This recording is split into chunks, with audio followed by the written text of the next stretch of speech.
I'm a huge freedom guy.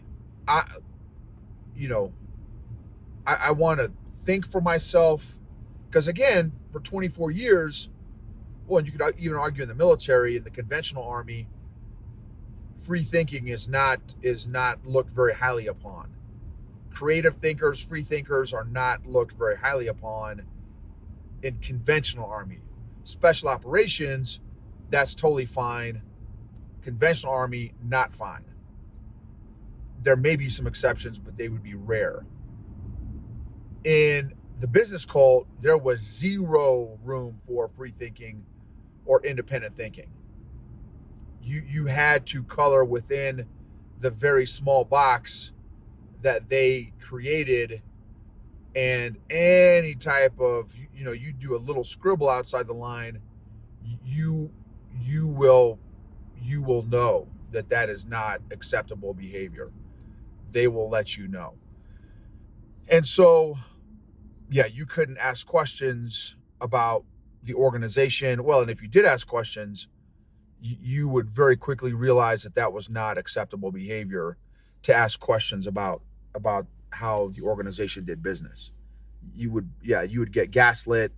You would you know hey, those are not questions that you ask to your superiors, to the senior business guys. You do not ask those questions, right? Which is another huge red flag. An organization that does not encourage questions about how things are done is a red flag. Welcome to the EQ Gangster podcast, where you will learn practical tools to grow your mental and emotional health and intelligence to be the best version of yourself, both at work and at home. It is real, raw, and transformational. The journey of emotional growth isn't easy, but it's worth it. I believe in you.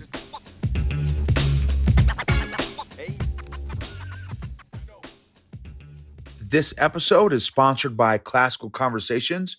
Since 1997, Classical Conversations has been equipping families like yours with the resources to homeschool with confidence, following a classical curriculum rooted in a Christ-centered worldview alongside other families in a local community.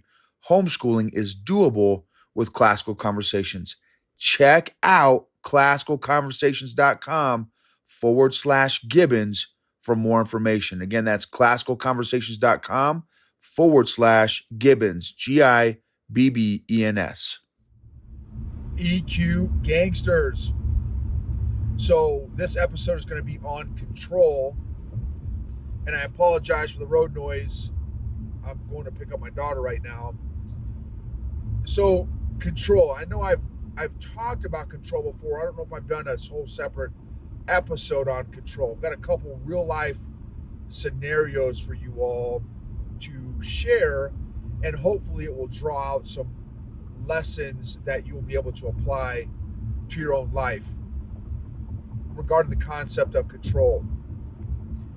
I know of two folks that one has grown children, and then the other one has a newer child, and both of the men are no joke huge control freaks, to the tune of, and I've known other men like this as well. I can think of two others off the top of my head that were so much into control that they actually told their spouses what to wear every day. And so, no, babe, you can't wear that skirt. You have to wear this skirt. You can't wear that dress. You have to wear this dress. You can't wear those pants. You have to wear these pants. And so, now some of y'all may be some of those folks, or maybe you're married to some of those folks. For me, I cannot, I can't imagine a scenario where I would control what my wife wears. I mean, there may be some preferences like, hey, babe, I really like this outfit or that outfit, but I would never tell my spouse what to wear. Now, there have been times where she's like, hey, Noble, that doesn't match. You may not want to wear that. But for me, oftentimes I don't care what people think of how I look or how I dress or I need to dress fancy or bougie or I need to like I just especially now that I'm the majority of the way through my people pleasing addiction, I just don't care. I just don't care. I did that for 4 decades, and I just don't care what you think I should. I've got people to tell, I've got friends. No, but I don't like your beard. I think you should get rid of the beard. Sweet. I think you need to grow a beard. Like, who cares? Great. And your opinion and $5 will get me a cup of coffee. It's in the local coffee place. Like, it just doesn't matter. Like, and it's funny for me to even think of like, what would even possess you to think that I would want to hear your opinion if I didn't ask? You know what I mean? Like, and I know there's some people out there that just love giving their opinions on things, which is, I get, that's fine. There's probably nothing wrong with that, unless they have an expectation that I'm going to listen to it, or you know what I mean? Now, if I'm asking, and if I'm asking a business question, a question about my faith or biblical, a biblical question or something like that, of course. But if I didn't ask, now, unless it's like I've got a booger, or my breast stinks, totally fine, right? Because but anyway, so this so what so this okay, so here's a couple thoughts. Both of these guys that I started this episode with are very, very controlling. They control their preference, and deference is to control as much as possible in every relationship that they're in, including their followers. And in some cases, especially their followers, the folks that they lead. This is how you have to dress. This is how you have to talk. This is how you have to act. This is how you need to approach other people. This is how you need to behave. I mean, in fact, one of the guys, this guy I'm thinking of, one of the guys I'm thinking of was from my business cult that I was in. He said, Noble, I have an individual game plan for every person on my team. And initially it sounds good. Like, oh, hey, that's great, man. That's great planning. That's great initiative. That's great thinking, great strategy. And then I started to think about it. I'm like, well, have you talked to each of them about the plan that you have for them? He's like, some of them I have, some of them I haven't. I said, well, what if your plan is different than their plan? He said, no. My plan is the best plan because I know what's best for them. And then I'm like, right, this is all before my EQ growth. So I didn't know anything about boundaries. I didn't know anything about control or manipulation. I didn't know anything about narcissism. And it just rubbed me sideways. I'm like, dude, how can you say that your plan is better than their plan? So, well, I'm further along. I'm a higher rank than them. I know more about business than they do. So how could they possibly come up with their own plan or even know what's best for themselves.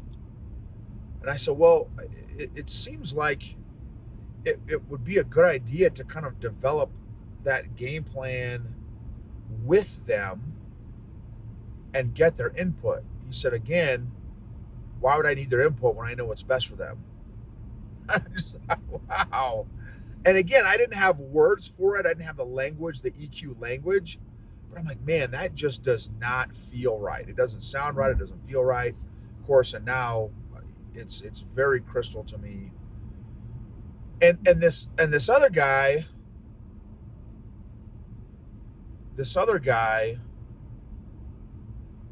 control. So and the first guy, again, controls what his wife wears, what she doesn't wear, what she buys, what she doesn't buy. And the second guy controls his adult kids completely. And I'm just like, wow. That's why there's another thing too, speaking of control. Now here's why this is a huge important topic to me. One, again, I was in a business cult for 23, 24 years. Two, I completely allowed myself to be controlled and manipulated for those 23, 24 years because of my little to no EQ and lack of boundaries and everything, emotional neediness, emotional codependency, et cetera, et cetera. And I was also part of team control and manipulation too, because again, I had no awareness of what I was doing. I had no idea that that's what I was, those were the tools of leadership of this organization. Shame, guilt, condemnation, belittling, demeaning, condescending, control, manipulation, all those things. And so one of my core values is freedom. I cannot stand people telling me what to do. And I've told you guys, those of y'all that have been following the podcast for a while, know the backstory behind that. I can't stand, I will almost guarantee do the opposite of what someone tells me to do just because they told me to do something. And it could be like, hey, eat this taco. Like, that would be tough because I'm a taco guy. But man, I would be half tempted to be like, dude, I'm going to go eat a cheeseburger just because you told me to eat a taco. Now, that may be my only exception of someone telling me what to do. I may jump on that taco. But I'm a huge freedom guy. I want to think for myself because again, for 24 years, well, and you could even argue in the military, in the conventional army, free thinking is not looked very highly upon. Creative thinkers, free thinkers are not looked very highly upon in conventional army. Special operations, that's totally fine. Conventional army, not fine. There may be some exceptions, but they would be rare. In the business cult, there was zero room for free thinking or independent thinking. You had to color within the very small box that they created, and any type of, you do a little scribble outside the line, you will know that is not acceptable behavior. They will let you know.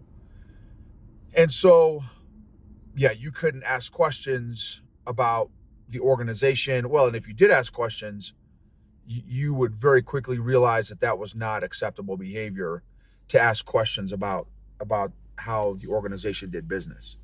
You would get gaslit. You would, those questions are not questions that you ask to your superiors, to the senior business guys. You do not ask those questions, right? Which is another huge red flag. An organization that does not encourage questions about how things are done is a red flag. And I won't go into that. So, do you know people? Have you been around people that are control freaks? And not just like, not I'm not talking just like, hey, I like to fold my clothes a certain way. I like to wear my shirts a certain way. I like to wear a certain kind of clothes. I like to wear a certain kind of shoes. I'm not talking about that. I'm talking about where their level of control starts to affect those around them, or they try to control other people's behaviors and and attitudes and dress and et cetera, et cetera. Or else there will be consequences.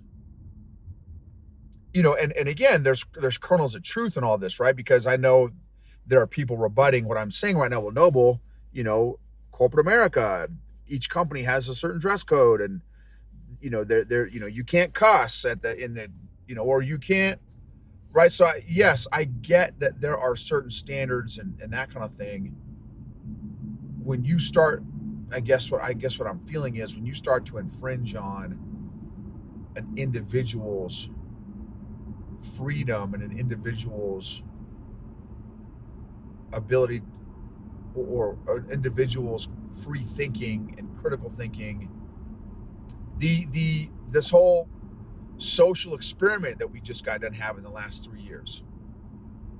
Anybody, I think it was pretty clear that if you did not get vaxxed or wear a mask, the majority of society and the media and the messaging was coming after you directly or indirectly. And I don't care where you stand on it. I don't care.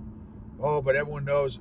I don't care if you're an anti-vaxxer, anti-masker, pro-vaxxer, pro-masker. I don't care. I don't care where you stand on the issue. My point is, when an entire society, marketing, messaging, media goes against a whole other segment of society, I think that is very, very wrong. And again, I don't care where you stand on the issue. When my beliefs aggressively go after a certain segment of society, I just think that is wrong. I can have my beliefs, and I can stand firm on my beliefs, and I do stand firm on my beliefs and what I value and that kind of thing. When I yeah. Anyway, yeah. So control. What? How about you? How much do you control your own life and or other people's lives?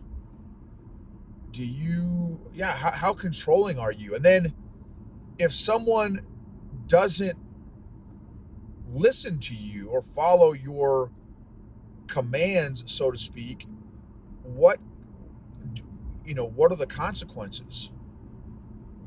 Where did you get your consequences? Why do you have consequences?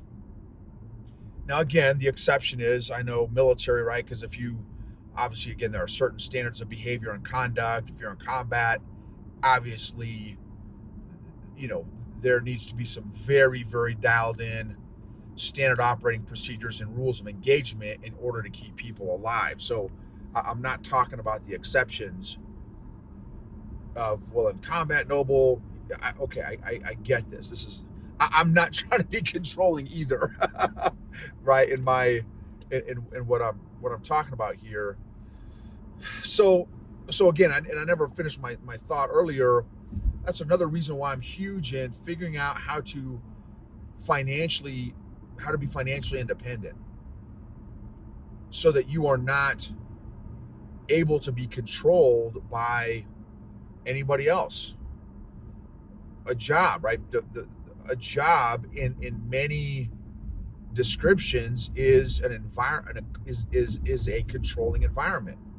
And if you do not do what that employer tells you to do, you're done. And that's not a good spot to be in my opinion.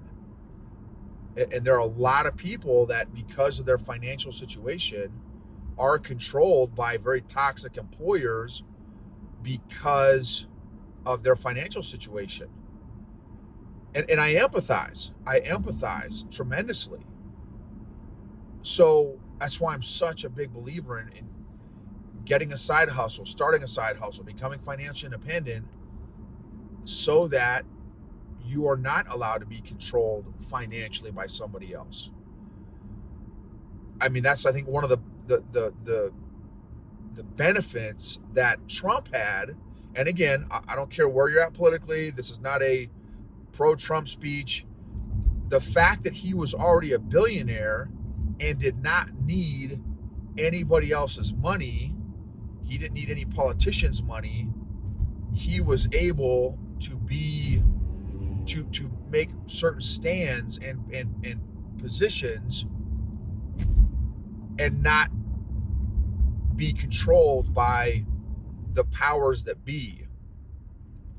Someone that gets in office that is not already independently wealthy, it's very easy to control those people as long as you control their money. So, and I think that's part of the whole education system. Our education system, it was designed back in the early days to create followers and factory workers and soldiers that can be controlled. Because if you, I mean, think about this. Why don't we have more financially independent people in America? Why is it that the majority of people in the country are in financial bondage? Why is that? That's super interesting to me. Why aren't there more financially independent people? Why does our current American education system stamp out, and this is not opinion, this is fact, stamp out truckloads and truckloads of followers and employees? Why don't we spit out, why doesn't our current economics or education system spin out entrepreneurs? Our country was founded on 98% entrepreneurs, 2% were apprentices. Today, it's a complete opposite. 98% are employees, 2% are entrepreneurs. I don't know what the percentage are, but it's something like that. So again, control. How can you create your life mentally, emotionally, physically, and spiritually and financially such that you are not under anyone's control? That you can truly be free and independent, thinking, with your thinking, with your faith, with your body, your leadership, your business, your all those different things. How can you create your life so that you are not under somebody else's control? And of course, with values and morals, right? I'm not talking, hey, let's create an amoral society or civilization by any stretch. With morals and values. And how can you also grow your emotional health and emotional intelligence so that anyone around you that tries to control or manipulate you, you've got boundaries, and you put your foot down and say, hey, thanks, but no thanks. I'm going to wear this, or I'm going to do this, and I don't need your approval. I don't need your permission. That in the business cult, we had to get permission from our business coaches for every single decision that we made.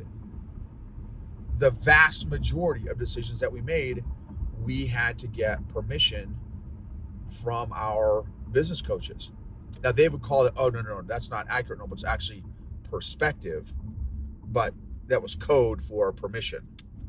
Because if their perspective did not align with your decision making, you would always have to cave to their, well, you didn't have to, but if you didn't, then you would get the consequences of not following their perspective. So, yeah, what's your relationship with control? What do you think about that? Where are you at with that? Again, how can you set yourself up for success so that you minimize other people's control over your own life. Emotionally healthy leaders create emotionally healthy cultures and organizations, which lead to maximized and optimized results, outcomes, performance, and engagement.